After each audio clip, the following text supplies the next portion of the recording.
بسم الله الرحمن الرحیم. سلام به شما عزیزان. میخوایم پاسخ این جمع اعشاری رو با استفاده از محور به دست بیاریم.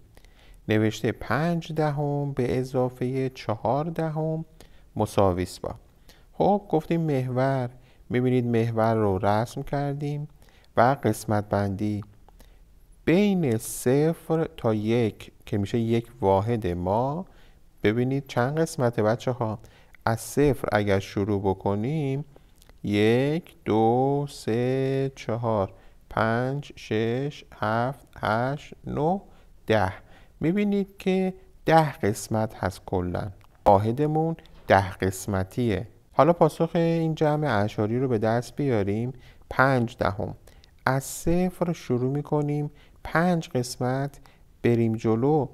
به کجا میرسیم بچه ها؟ ببینید 1 2 3 4 5 رسیدیم به این قسمت. من اینجا برای خودم علامت رو قرار بدم.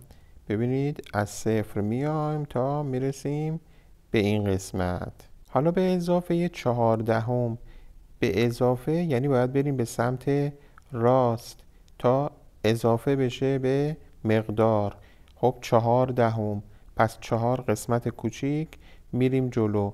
بشمارید ببینید 1 2 تا 3 تا 4 تا رسیدیم به این قسمت. علامت رو قرار بدم و اون رو اضافه بکنم. خب بگید ببینم تا اینجا که رسیدیم چه عددی به دست میاد؟ از 0 تا این قسمتی که رسیدیم بشمارید میشه 9 تا 9/10. پس پاسخ رو می نویسم 9/10. این هم از این پاسخی که به دست آوردیم. این تمرین 6/10 به اضافه 7/10 مساویس با.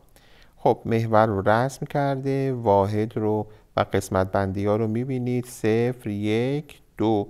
دو واحد رو برای ما مشخص کرده و واحدمون 10 قسمتیه. شما از 0 تا 1 بشمارید 10 قسمته، از 1 تا 2 هم 10 قسمته. عددمون اعشاری هست دیگه، باید واحدمون 10 قسمتی باشه. وقتی اعشاری هست بچه ها قسمت بندی های هر واحدمون 10 قسمت هست. 6/10 به اضافه 7/10 میایم از 0 6 قسمت میشماریم میریم جلو. بشمارید بچه ها 1 2 3 4 5 6 رسیدم این قسمت. خب انجام میدم. حالا به اضافه 7/10 چون به اضافه است باید برم به سمت راست. چند تا؟ وقتی میگه 7/10 7 تا میشمارم میرم جلو. 7 تا 1/10. از همین جایی که پیکانمون رسیده 7 تا میشماریم و میریم جلو. یعنی از بعدیش وقتی به اینجا رسیدیم بعدیش میشه این، میشه 1، این میشه 2. به این صورت بشماریم بریم جلو. 1 2 3 4 5 6 7 رسیدم به این قسمت. خب تا اینجا رسیدیم. حالا باید ببینیم چه عددی به دست آوردیم. خب خیلی راحته بچه ها. ببینید از 0 شروع کردیم.